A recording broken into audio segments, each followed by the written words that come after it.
தூய்மை பணியாளர்களை தனியாரிடம் ஒப்படைப்பதை எதிர்த்து சென்னை மாநகராட்சியில் உள்ள ராயபுரம், திருவிக நகர் 5 மற்றும் 6 மண்டலத்தைச் சேர்ந்த தூய்மை பணியாளர்கள் பல்வேறு வடிவங்களில் போராட்டங்களை மேற்கொண்டு வருகிறார்கள். அந்த வகையில் பெருநகர சென்னை மாநகராட்சி கட்டிடத்தில் 500க்கும் மேற்பட்ட தூய்மை பணியாளர்கள் தற்பொழுது போராட்டத்தில் ஈடுபட்டுள்ளனர். கிட்டத்தட்ட அந்த ஒரு மணி நேரத்திற்கும் மேலாக போராடி வரக்கூடிய தூய்மை பணியாளர்களை போலீசார் தற்போது கைது செய்யும் நடவடிக்கையில் ஈடுபட்டு வருகிறார்கள். அதாவது அரசு பேருந்திலேயே கைது செய்து தூய்மை பணியாளர்களை தனியார் மண்டபத்தில் அடைத்து வைப்பதற்கான அந்த ஏற்பாடுகளை தற்பொழுது போலீசார்கள் செய்து வருகிறார்கள்.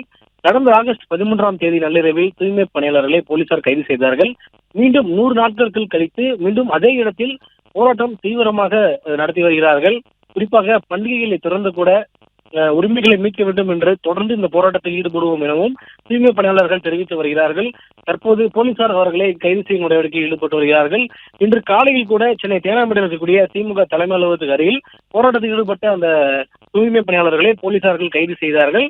அதனைத் தொடர்ந்து இந்த மாலையில் சென்னை மெரினா கடற்கரையில் இருக்கக்கூடிய கருணாநிதி நிலையத்தில் 300க்கும் மேற்பட்டோர் போராட்டத்தில் ஈடுபட்டார்கள். அவர்களையும் போலீசார் தொடர்ந்து கைது செய்தார்கள்.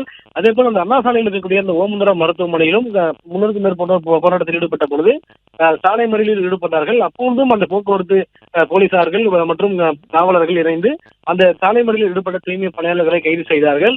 இப்படி பல கட்ட போராட்டங்களை தொடர்ந்து நடத்தி வரக்கூடிய அந்த தூய்மை பணியாளர்களின் போராட்டத்தின் முக்கியமான கோரிக்கை என்னவென்று இருப்பதால் இவர்களுடைய வேலைகளை பணி நிரந்தரம் செய்து தர வேண்டும் மற்றும் தனியாரிடம் அந்த ஒப்பந்தத்தை கொடுக்கக்கூடாது எனவும் தொடர்ந்து இந்த போராட்டத்தை நடத்தி வருகிறார்கள். குறிப்பாக இந்த அரசை கண்டித்தும் அந்த பதாகைகள் ஏந்திய வருந்த தூய்மை பணியாளர்கள் தொடர்ந்து இன்றைக்கு மட்டுமே பல கட்ட போராட்டங்களை நடத்தி வருகிறார்கள். எங்கு போராட்டம் நடத்தினாலும் அந்த போலீசார்கள் தொடர்ந்து கைது செய்து வருகிறார்கள்.